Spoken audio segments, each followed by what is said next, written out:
I'm Tyra. And I'm Sarah. And this is All The Things. Every week we hang out with musicians, artists, and creatives from the Shoals and beyond. We talk about their music, their process, and whatever else comes up on the couch. And today we have Grammy Award winner. I need a drum roll. Oh, yeah. Gary Nichols. Hello. Hi, I'm so happy to be here. Hey, y'all. Yay. This is What so an exciting. introduction.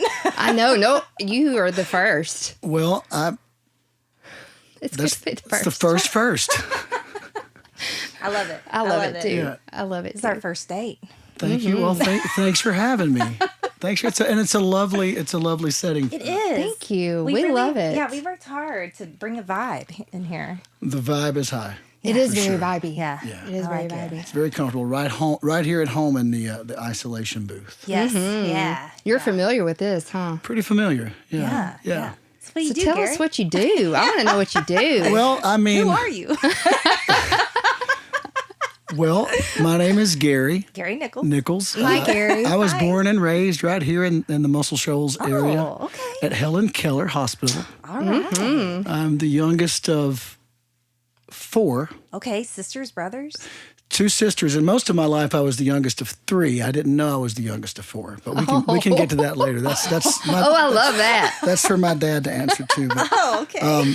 but yeah, I started playing music and singing really early on. My mom bought a ukulele for me when I was 11 months old, Oh, wow. Wow. and that became my favorite toy. I was taking guitars to school in kindergarten, Oh, wow. Oh, gosh. and was in my first band when I was 5, 6 years old. Okay, so you were And just so like, that's where it started. you were yeah. just born. I mean, did your playing mom or dad have any music abilities? So my dad, his abilities were trying to tune in a radio station without static or making sure the 8-track player worked. You know, I remember those days. And my mom did sing, and she still can sing, although she doesn't much. But she sang and wrote songs, and my dad traveled construction. So when he was out on the road, my uncle, my mom's brother, was the man of the house. He would come stay and take care of us, and he was the guy Okay. that fired it up in me at a young age. That's So, awesome. what did he play? Just guitar? Played guitar, sang. He was, a cover band warrior. He didn't really write music. He had a day job and played bars at night for fun and to make a little extra money and to pay for his alcohol. Oh, yeah. It's just a hobbyist. Yeah. But he was friends He with. was an entrepreneur. He definitely built his own empire out of that. But he was good friends with Travis Womack, another local, a Memphis, Tennessee transplant. Talented man. So I grew up watching Uncle Larry play and sing and tagging along to all the Travis Womack shows and watching Travis play and sing. And again, I felt like for me at a young age, that's what I was supposed to do. Yeah. And so that's just what I did. Well, Well, you do it very well. Yeah, you're gifted. Some days, thank Very you. talented. Thank you. Some days, I think I'm better than I have been in other parts of my life. But you just got to keep working at it. There's Yeah. always something to improve on. But And your mom was a songwriter, you said? yeah, she writes gospel songs, and she wrote some songs. She wrote a song called "Shot by Dot." My grandmother's name was Dorothy, Oh, that was my grandmother's name. and so they Dorothy call Simpson. they Dorothy Condry, and apparently Dorothy shot one of her husbands. This sounds like a Dorothy Oh. story. And so my mom wrote a Yeah. cute song about that. A cute song. Yeah, it was funny. I mean, it was apparently there was a lot of frowned upon action going on from one of my grandfathers or step grandfathers. I don't know. But yeah, she shot at him and he lived. No one went to jail, but it was a funny song. Was that he my mom injured, wrote. though? I'm gonna clip say a kneecap? I'm gonna Yeah. say yes, Okay. but I can't. I want to say yes because it sounds good for the viewers, but I'm also Right. going to say I It cannot was worth confirm it. or We cannot deny. confirm or deny. Yeah, Yeah. it's We're going to not- say there was it's an not certain. injury. Yeah. Yeah, And we'll that dig karma up. was served. We'll see if we can delete. Yeah, Lord, church. Yeah, sure. Let's get back to church. Did you sing in church? I did sing at church, and that was actually my very, very first. I learned a lot at church about music. I went to a little church in East Florence called Maranatha Bible Fellowship. Okay. And George Mangum and his wife, Diane, pastor and his wife were singers, and they would play his Martin guitar and sing, and she would sing background with him, and that's where I kind of learned how to sing harmony. Okay. Probably the first time I played in front of people would have probably been in that church. How old were you? 5. Oh, wow. Yeah. That is amazing. Our little band, we were God's little children. Oh, So cute. We did a song. Oh, he's going to do it. Oh, I love He's it. going to do it. We did this. It's going to marinate us. He's going to marinate us like steak. Sarah. You can't get to heaven in a putty car. You can't get to heaven in a putty car. You can't get to heaven in a putty car. A putty car won't go that far. All my sins are washed away. I've been redeemed. And then it went on. love that. You can't get So to heaven cute. in a limousine because God don't sell no gasoline. You can't get to heaven in a rocking chair because God won't allow no lazies there. That's probably the first song I sang at church. Oh, that's adorable. But 5-year-old. Yeah. That's so cute. Yeah, it was myself playing guitar, George Mangum Jr. playing drums, and my girlfriend at the time, who was also the hind catcher when we pitched at baseball, the pastor's daughter. Look at you. Kim was Lord. in the band as well. And we had a lot of fun, but we learned a lot about playing and listening and singing together. And that really made me want to join a band and actually play in public. Okay, so Do from secular 5 years music. old to like how long were you like in the church band? I was in that band probably until I was, 8 or 9 maybe. And then shortly thereafter, I joined another band of 2 brothers and a sister, Jill J. and Johnny Smith. You were out of the loop. And it there. was J.J. Smith and Company. Okay. And we had Kwali Cooper, who is the son of Mary Mason Okay. from Iguana Party. Yeah. Randy Lindsay, who was a guitar instructor at UNA at the time, and he was the guy that gave me guitar lessons. And Wayne Counts would also Oh, Wayne. join in with Now that I band. know that name. Yeah. Around Counts there. Brothers Music. I'll give them a plug. Yeah. I love Counts Brothers. Yeah. So James and Wayne. it went from church at a really young age to I think I played my first paying gig at the Florence Golf and Country Club. I made $9 in 1983, which is a lot of money in That was the 1983. year I was born. Yeah, I was already gigging. How old were you? 5. Yeah, I was born in 78. I was about to say you're not that much older than me. No, but a lot of lived experience in those 5 years for sure. Playing in country clubs, and my dad would sneak me into the back doors of bars, to play and sing, and so it was church and I've always kind of had that a little Background. bit church and street, Yeah. Streets. Yeah, we'll get to that later. Maybe not. Yeah. I think that's probably helped you through your whole life to have kind of both. You have the good on the side to help when shit gets bad. I always tell people that they can thank my mom for that. My mom really, really worked hard to teach me to see people, not personalities. And, growing up at church in a God-fearing hellfire and brimstone church, it was a little rough sometimes. And then going home to my dad, who was, an outlaw. Yeah. There was a lot of confusion sometimes, but I think I got my daddy's messed up mind, but my mama's heart. Oh. So that's where I think that's where the balance is. Yeah. That should be a song. So when did it should? Yeah, maybe so. Maybe I'll remember to write that. Well, when did songwriting start for you? First rejection, Okay.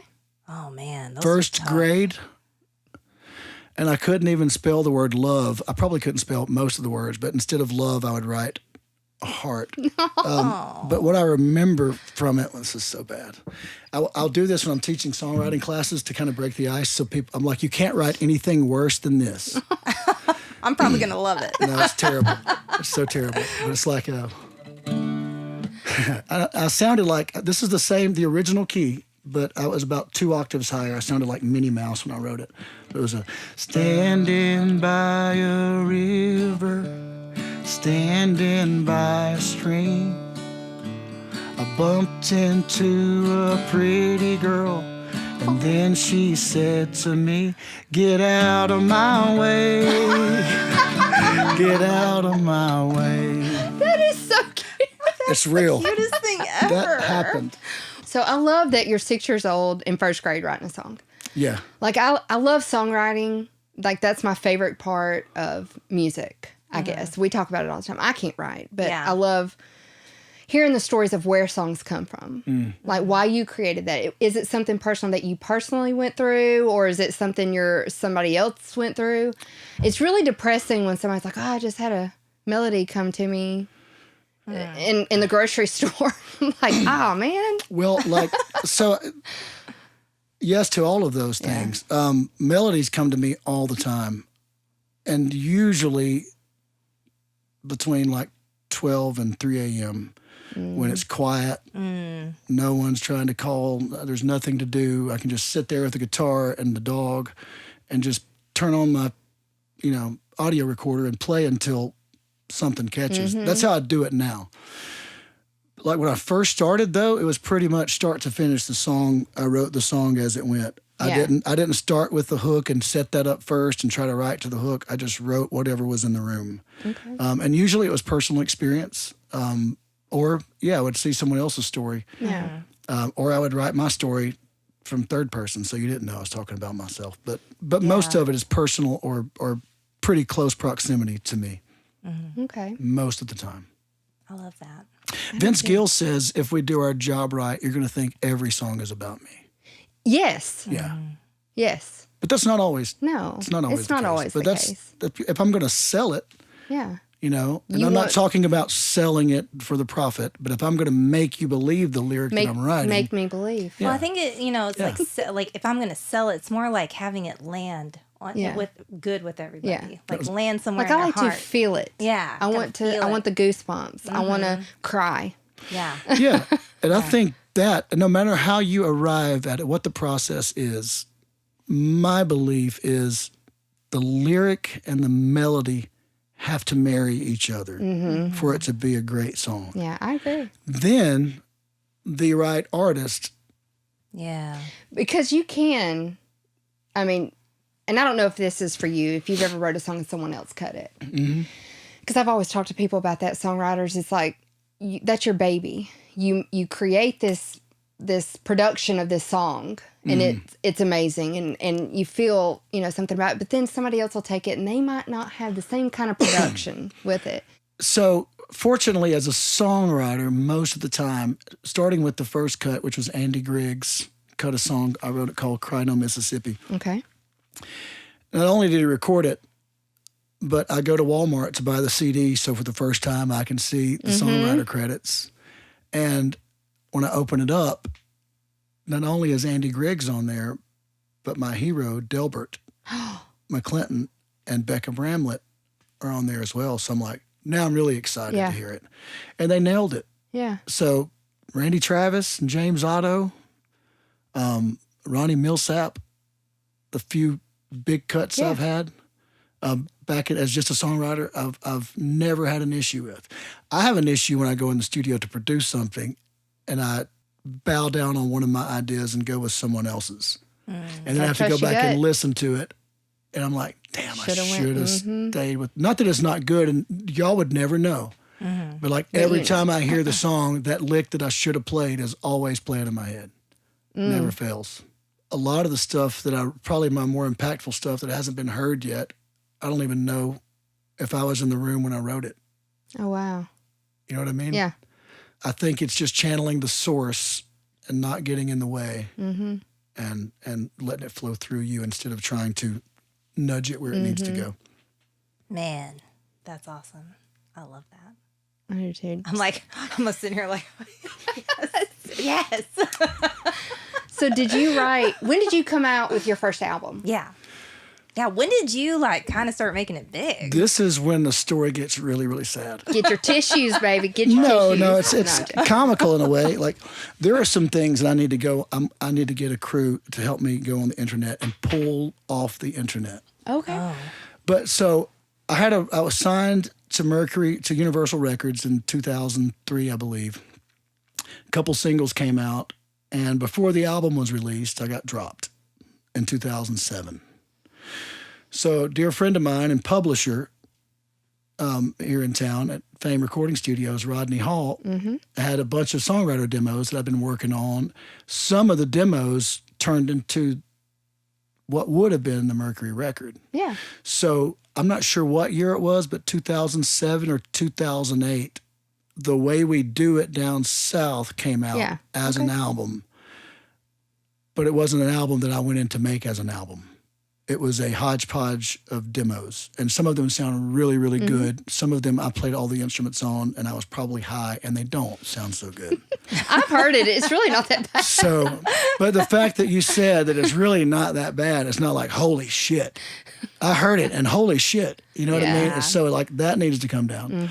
And then, you know, I've never released an album that I said I'm ready to release an album. Wow. That one was done and needed to be done. I wanted them to be able to recoup a large red balance that they had spent on me, but it wasn't like we game planned for a record. It's like, let's just see what'll happen.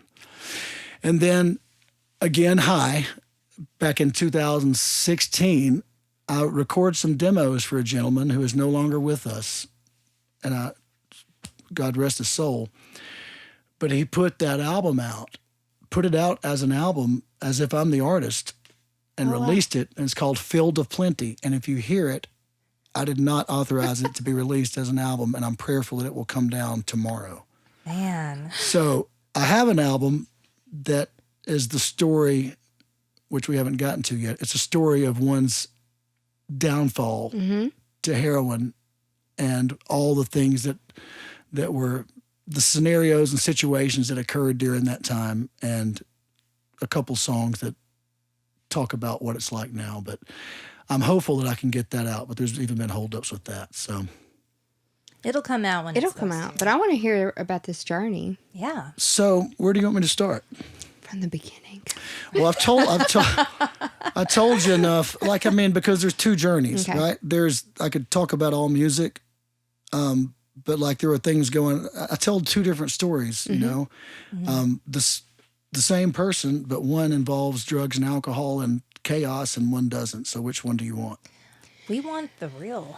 I want the real. Yeah, we want the real. Because you know how if you have a movie, okay, and the lead character, you have the story, the big story, which is the music, and that's what everyone knows. Yeah, that's what everybody knows. But what do people not know about you? Yeah, you know, that's maybe. But you've been open on social media. Oh yeah, for sure. I have no problem diving into that. So let me start this sound by saying, you probably don't know who I am, but I did replace Chris Stapleton in a band called the SteelDrivers and won a Grammy with that band, and I was miserable.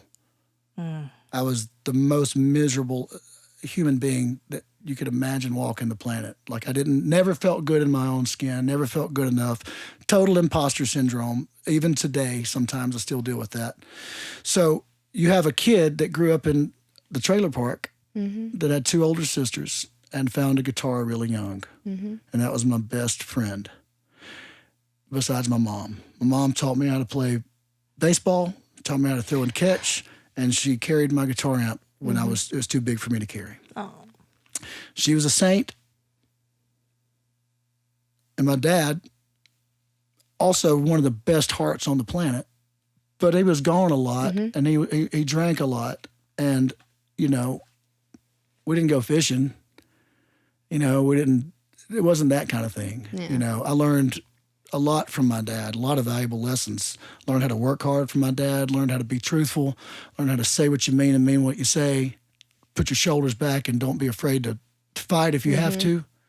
But I learned most of, you know, life lessons, I think, from my mom. Two older sisters, they were 5 and 8 years older.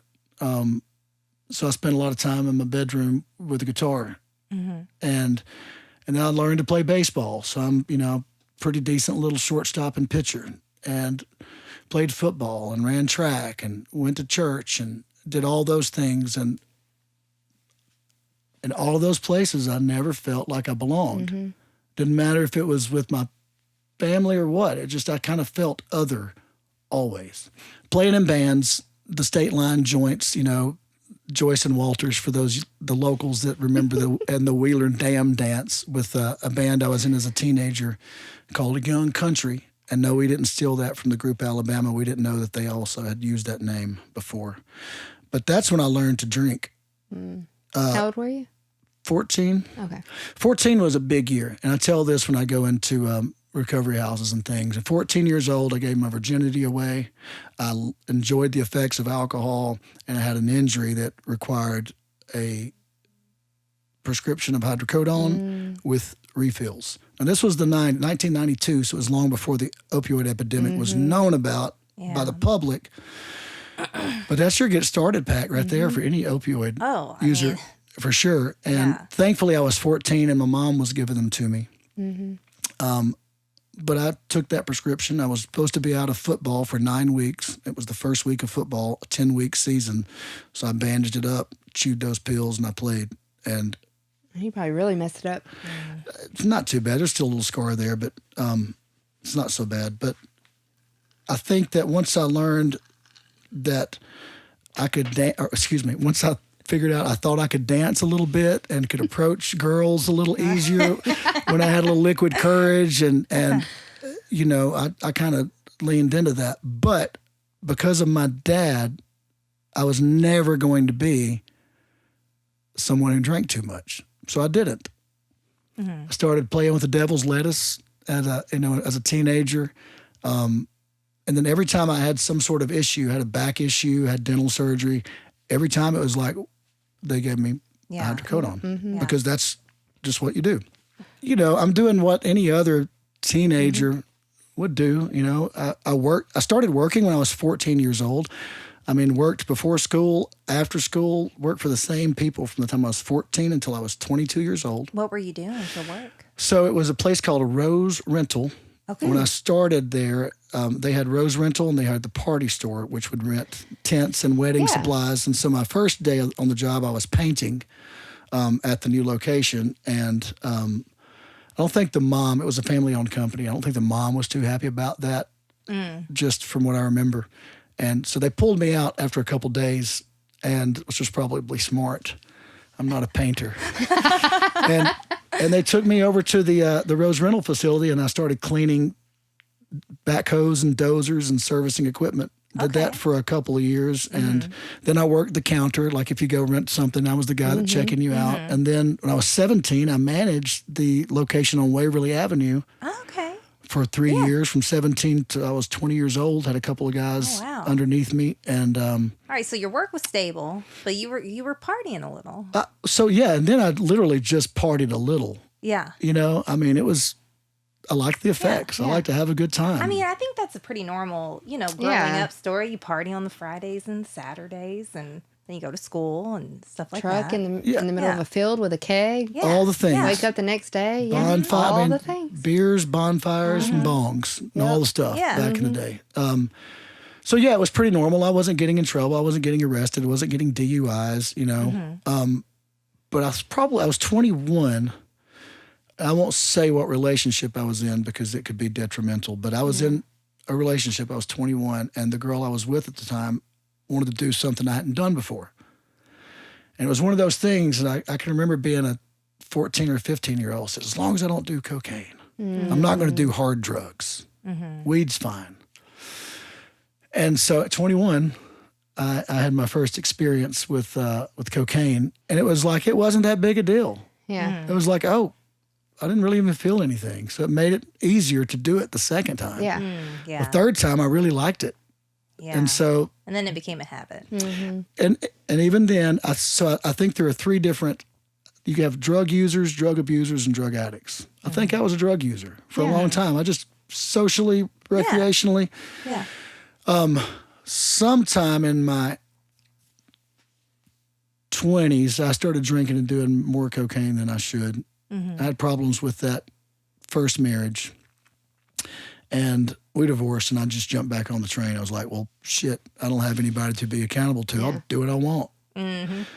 So I'm going to have a high time living the low life. And I did, and I wrote it, Now, were you still like doing music and everything at that time? Yeah. So this is so jumbled, but at 21 years old, I leave the career job I'd had since I was 14. It was like, if I don't do music now, you'll never do it. I'll never do it. By the way, it was less than 2 months before my first child was born. So I completely abandoned any safety, Wow. My wife at the time was insured through her work and was on leave. So we had that. And I was like, I'm just going to jump. I know I can come back to work if I want to, but if I don't do this now, it'll never happen. So I did that. I had a publishing deal less than a year later, and then had my first cut 13 months after that, and a record deal. So at the time, that probably felt really exciting. Like, I made the right decision. Yeah. This is working. Yep, and I'm doing cocaine, and then drinking whiskey, and having all the fun with all the folks. And then they tell you when I say they, some of the people that were on my team led me to believe that I was already Elvis. And when I say that, and they pull up at your house in a bus, and you're 20-something years old and grew up in the trailer park, you kind of start to believe it a little bit. Oh, yeah. And so, anywhere I turned, whatever you want. Drink it, sniff it, smoke it, whatever. And so I did that, and that didn't help my record deal at the time, nor the marriage. So in 2007, both of those went away. And so I partied 2008. Yeah. Partied 2009. October of 2009, I decided I'm going to chill out. I'm doing too much. Yeah. Probably the first time I decided on my own that I was just going to quit. So I don't know if anybody's ever tried that. Kind of feels like shit. It sounds like a situation where it feels like crap. It kind of lasted for a minute. So like I stopped partying around. I met my second wife in November of 2008, and I was like, okay, I'm going to chill out. Like, we met November 22nd, and I was already thinking I need to chill out. So I'm going to do that. I'm going to get myself together and find a partner. So I chilled out from November until March of 2009. Met her November 22nd, got married Valentine's Day, and overdosed March 7th. Man. On cocaine. That was my first overdose. Now that's a winner right there. So, but this is definitely turning into much more of a recovery kind of talk than music, but I'm okay with that. No, that's fine. So if you haven't tried to quit before and realize how hard it is to do it on your own, it's hard to explain. It's kind of like trying to tell you what an orange tastes like if you haven't tasted an orange. But I could have passed a lie detector test when I said I'm never going to do this again. This is not healthy. I'm getting consequences. So I'm going to quit. So that was March 7th of 2010. Actually, we married. Hold on a second. No, 2009. March 7th, 2009, I had my first overdose, and I'm done. No more cocaine, for sure. A few months later, I started, smoking. Maybe I never stopped smoking weed, but I maybe started drinking again, and then I was like, my back hurts. Oh, man. And I was with the SteelDrivers this time. Not to say that my back didn't hurt all the time, because it still hurts right now, but I thought, I can't do that, but I can do these pain pills, and they kind of make me have a little jolt of energy, so I'll do that. So I started doing that, and that worked for a while, probably for about 6 years or so. At some point, just your tolerance goes up, just like with anything else, and it didn't work anymore. So I remember the first time I took 2 pain pills at a time, and then it was like, well, you got to take 2 every time now. Yeah. And then 3, and then 4, and then 5. I was like, shit, I need to find something. Excuse me, snot. I need to find something. I think I've said that a couple of times. Okay. Stronger, so I don't have to take as many. Yeah. So upped and up to where I was taking, prescribed about 260 milligrams of oxycodone a day. Man, that's a lot. And then they went crazy, y'all. Went crazy. I could speed up. At this point, I hadn't had any real consequences yet either. I was just, and nobody knew what was going on. But then I found fentanyl. Oh, shit. Sorry. And I found fentanyl, I thought it was later, but it had to be 2014, because I remember I was doing some fentanyl when I made the record with the SteelDrivers at the Nut House. And eventually the nods started showing up. Like, I didn't nod out when I was taking pain pills, but that fentanyl hit me and I'd just pass out. So I needed some cocaine again. So 6 years later, I go back to cocaine, and I don't know if you've done cocaine in Alabama, but it's really just baby laxative. It's just garbage. I don't suggest it to anybody who's trying to get high or not. Yeah. So I called my cousin, God rest his soul, he's not with us anymore, and said, man, I need something. And so he took me to a dude's house, and I got meth, which wasn't my first time to do meth. It was the first time I'd gone to purchase it in my town. And that just started a whole nother spiral. I have never personally dealt with addiction, but it is in my family. Yeah. I've had siblings, and it is not, when you watch being somebody that has a loved one with that problem, it is very, I had a brother that was like, oh God, I mean, I remember he stayed with me, and I would come home, like I'd leave work, I'm like, I gotta go check on him and just make sure he's okay, because I checked on him every day to make sure he was still breathing, that he was still with me, because he would nod off like that. He'd be sitting there talking to me, and he'd just nod off, and it was heartbreaking. And then I have a brother who runs a recovery place now in Murfreesboro, Tennessee. It's incredible. I know both of those gentlemen a little bit, one better than the other, and I've had conversations, deep conversations with him about my experience, hoping that he would, see himself in me and make his own decision. And I'm proud of him. He's doing really well. Yeah. Fentanyl is scary. Yeah, and so fast forward a little bit. I mean, I'm leaving out a lot of things, so y'all can ask all the questions. Well, my question is, during this time when you were doing a balancing act, I mean, were you still working? And was anyone like, are you okay? Was anyone saying those things? Or they just saw that you were Nobody ever said that. I never heard, are you okay? Actually, isn't that a thought? That is a thought. Wow. Huh. Because you're still singing. You're still playing. You're still performing. And if you can imagine, too, and I'll give her some grace, but the woman I was married to at the time, at first she thought I was cheating on her. And so she puts the tracker in my car and like all the things that y'all smart people do. Basically, no, it's just intuitive women. Well, I understand. I understand. She was right. She taught me a lot. I don't even mess with Google anymore because of her. But so I'm destroying our everything, and she just got angry. And I get it. I totally get it. I don't know at what point the SteelDrivers found out about it, but they must have known by the end of 2016 or the beginning of 2017, because I went to my first outpatient rehab in April. And at this point, I hadn't started playing doctor. I'm just chewing, snorting, whatever. Yeah. And so I'm like, man, I ain't going to rehab. I got a job. I can't leave my work. I mean, I got responsibilities. You got to agree me. I didn't know that the addiction didn't care and that it was coming for all of that. Right. I thought I was going to be able to manage because everything's always been okay. Everything has always worked out. It wasn't working out, and I didn't see it. So my deal making, rather than going to check into rehab and go away for 30 days, I decided I would go to IOP, which is intensive outpatient therapy here at the local Bradford. And I'd gone to some meetings. I won't talk about which fellowships, but I'd gone to some 12-step meetings before, so I knew a little bit of the jargon at the time.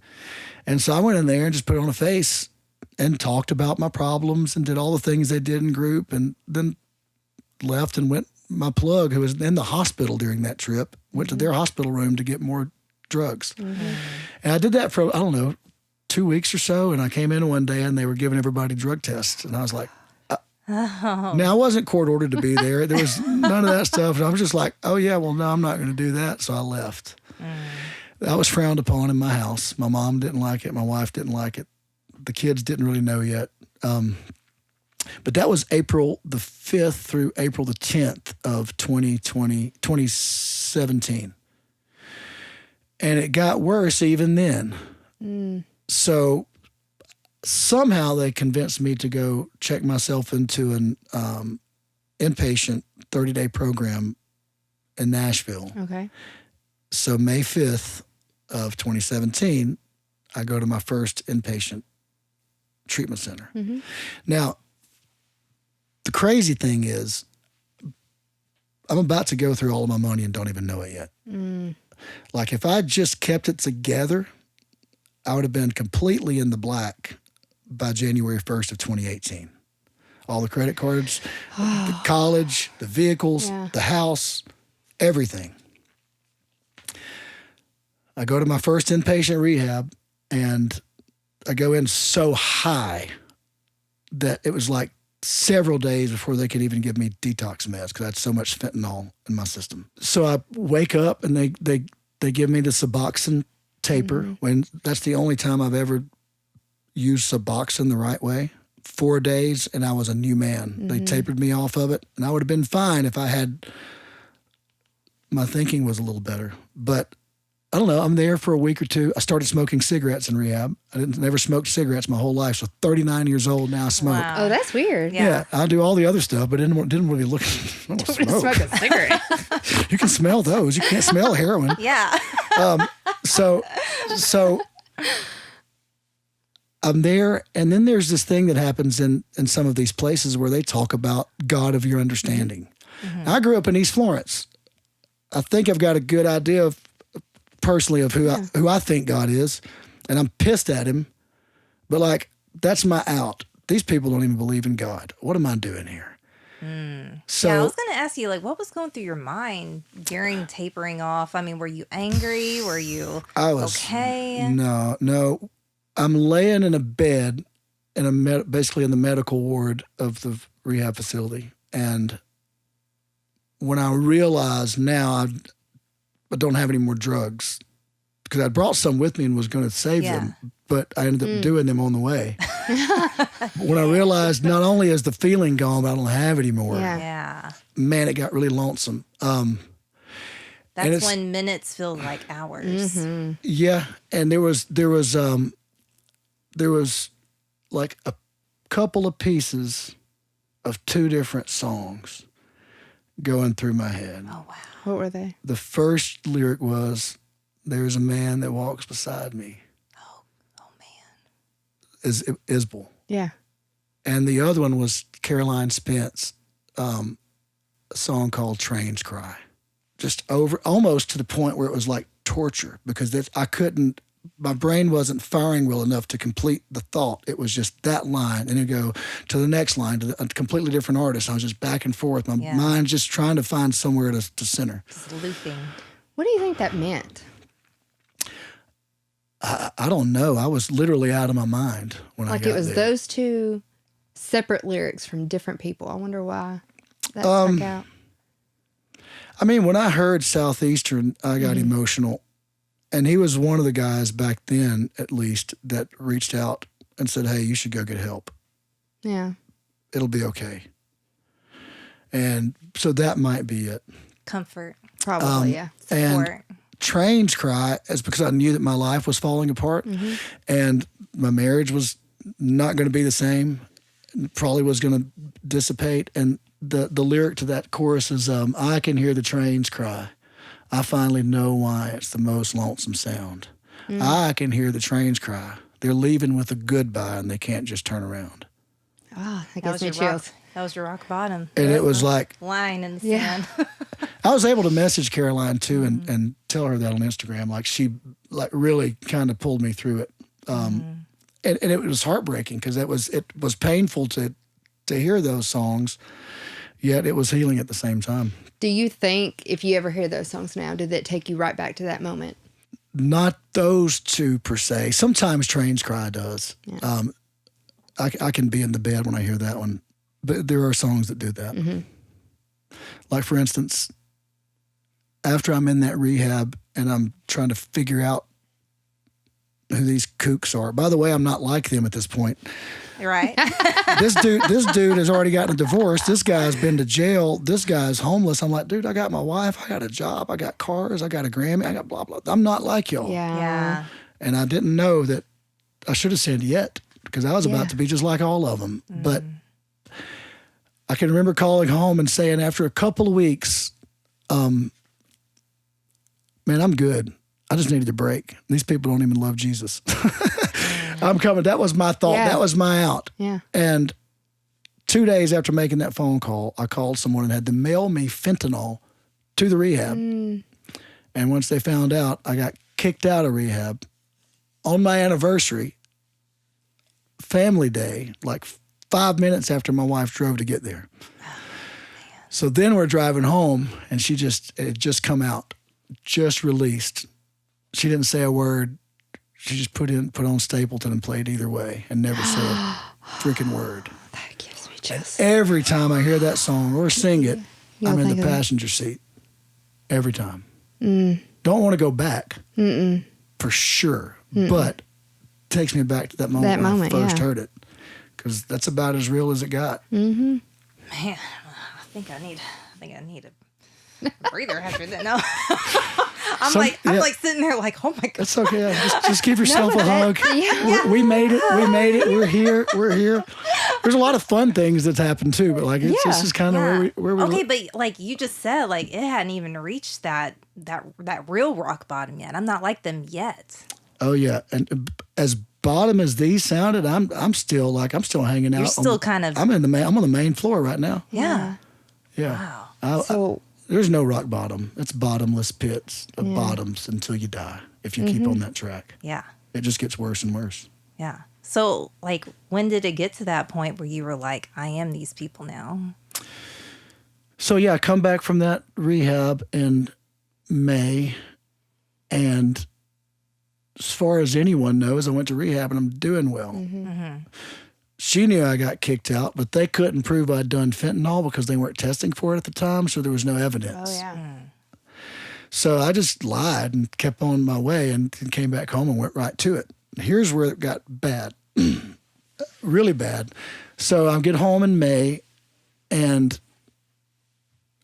I've still got a couple of months before I go back to work with the band, with the SteelDrivers.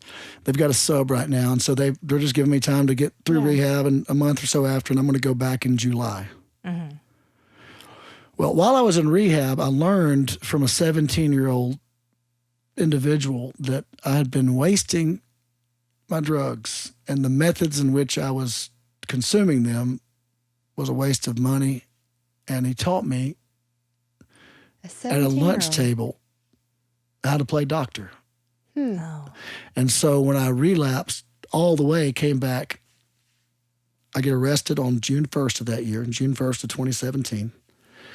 And I'm like, everybody's going to know now. As soon as that arrest happened, it was over with. I was absolutely on a death wish. Didn't want to die necessarily, but just knew it was a possibility. Didn't care. I was like, this is what I am. I've lost. Well, I'll take that back.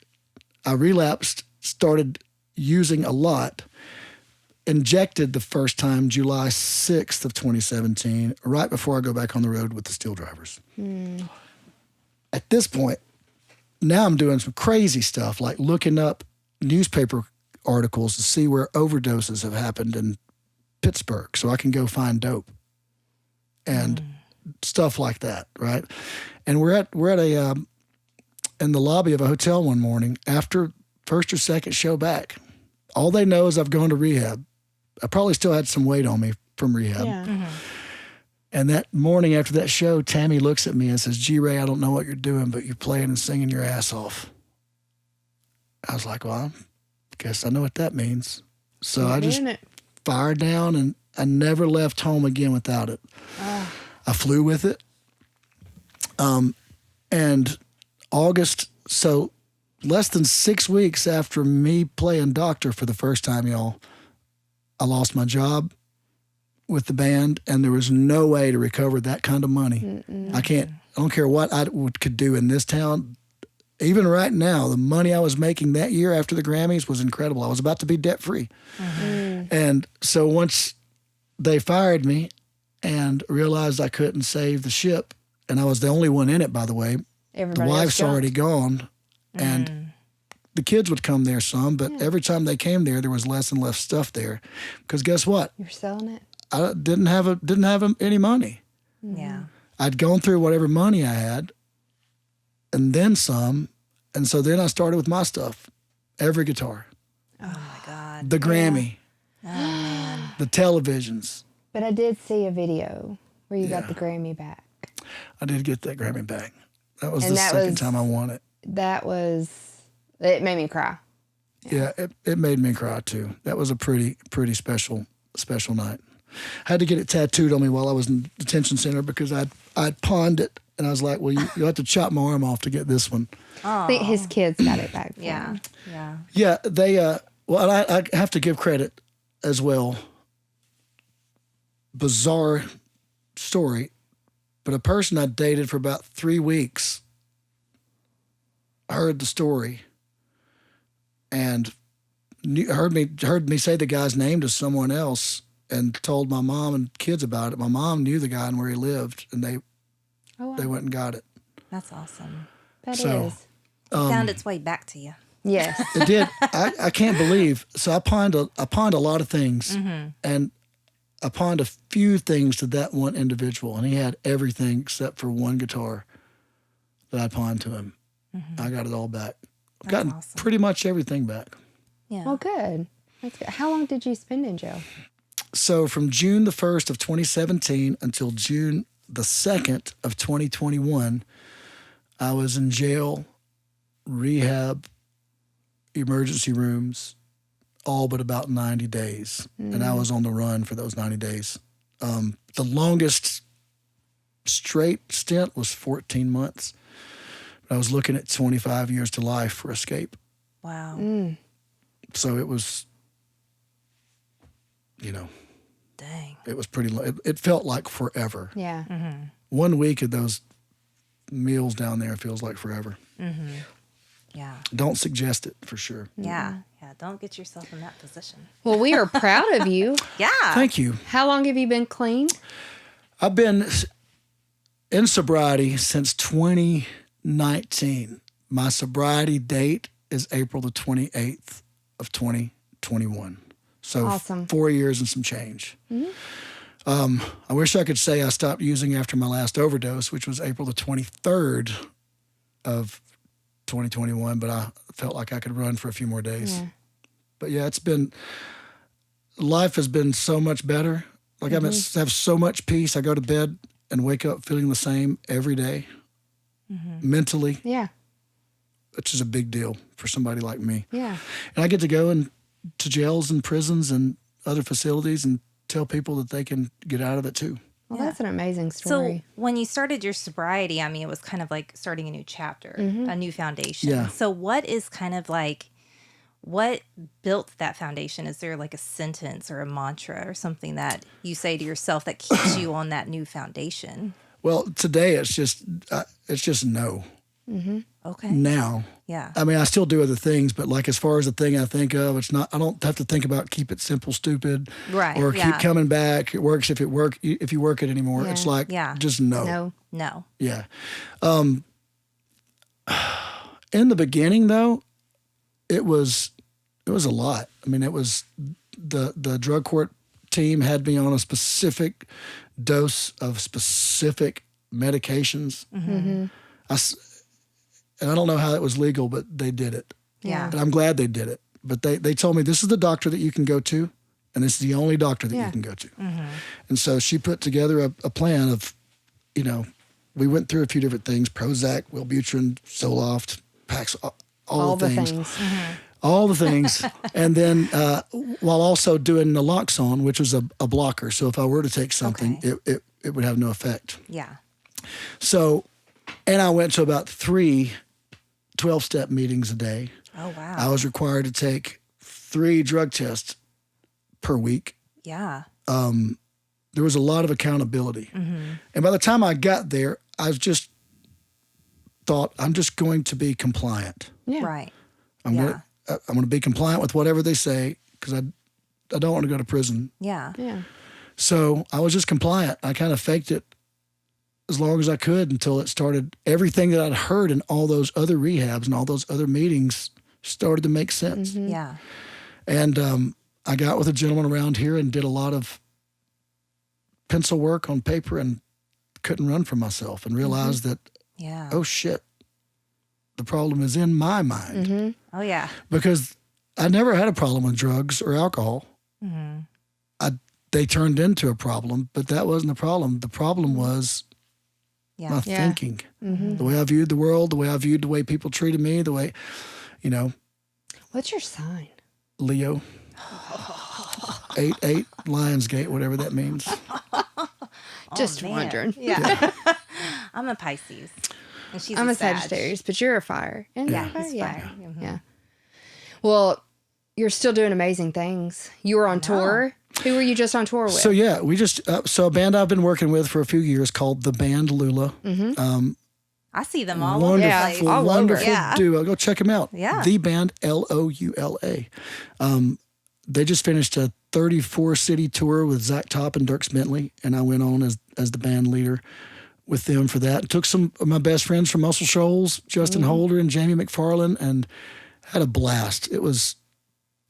Yeah, once we got about halfway into it, it was so much pictures. fun. It looked like fun. I follow you on your social medias, and I'm like, man, they look like they're having so much fun all the time, every single show. Yeah, it's hard not to have fun with those guys. It was mostly fun. There were only a couple of instances where we were just like, okay, I'm done with this. But you put any group of people in a closed, confined space for a lot of the amount of time, then personalities don't always line up. But I will say this, that we had so much fun. The band was incredible. The duo, the Band Loula themselves are great musicians. But from the ground up with Dierks and Zach's crew, I mean, be it hospitality, production, the video team, whatever, they were the nicest and most professional group of people I've ever worked with. Yeah. I've said this. I've been a professional musician for a long time. That's another level of pro that I had not yet seen. Well, they'll like hearing that. Yeah. Yeah, I told them quite a bit, man. Dierks' crew is just top notch. That's awesome. All of them are. Well, what do you do when you're not touring? What do you like to do when you're not touring in your home? When I'm home, so I have animals, and it's like a refugee camp at my house. So I used to have that. I have my dog, my Etta. She's 140-pound English Mastiff and still growing. Man, Mastiffs are such good dogs. So sweet. Such and good 3 dogs. rescue cats. Oh yeah, and they all live in harmony. So I do that a lot. But if I'm just like wanting to get out of the house, I usually go shoot a game of pool, or I'll go to the Flobama on Tuesday nights and play some music, which I'm going to do tonight. I'm actually going to do both of those things tonight. I'm going to play music and pool at Flobama. So you'll get to see that if you want. Yes, we are. We are going to come and check that out. Come on. Yeah. Come on. Anything else you do when you're not touring? Just go produce. fishing? You said you didn't fish when you were a kid. You fish now? No, man. I write and record and produce music. That's what and then try to help others. You know, just go share the message. I see that on your social medias too. You're in and out of studios and songwriting sessions and production sessions in the professional side. And then I spend a lot of time going to different jails or prisons or other facilities and talking and singing and sharing, a little bit of hope. Yeah. But mostly it's work. It's music. I work all the time, and then I'll go shoot some pool, go see mom.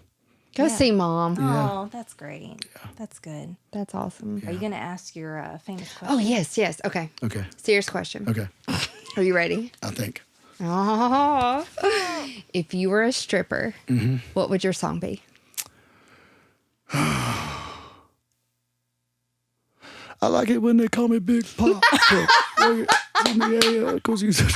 love that. I don't know. I guess. I can see your hips. Yeah. Mine would be, what would yours be? Well, I've had to really ponder this for a while, but I think yesterday I was shown my new stripper song, and it's Wrecking Ball by Miley Cyrus. Oh, yeah. Okay. When I was listening to it in the car, I was like, I could really see myself doing like when you came in like a wrecking ball, would you come down the pole? It would be theatrical. Yeah. And I would have this look on my face, like very serious, and I could just see the crowd being like, yeah, go Sarah, So before that, though, it was 50 Cent. Yeah. Candy Shop. Candy Shop and the little bit. And I was like, whew, yeah, this is hot. Mine would be Red Light Special. Yeah, the red light special. Okay. Yes. Yeah. She's just swerving. Okay. Get some left eye, burn your house down. Yeah. No, I'm just Yes. Golly. So I had a huge crush on Lisa Left Eye Lopez. She was beautiful. She was great. My whole life. I mean, as before middle school, huge crush on her. I don't think I've ever told anybody that, but now you know. Well, now you know. You know who I had a crush on? She's beautiful. Justin Timberlake. Oh, yeah. Yeah. I don't know why. Like Mickey Mouse Club, Justin, or No, like NSYNC. Okay. Yeah, probably when he was on his own, like Cry Me a River. Yeah. Oh, yeah. That's that's a good one. He's Marky Mark and the Funky Bunch. Oh, yeah. I'm gonna go back with Timberlake. I loved it. I love Mark Wahlberg for sure. I think he's great, but I do think he's an amazing actor. yeah, I think he's a really good actor. So but Marky Mark and the Funky Bunch is different than Timberlake. Yeah.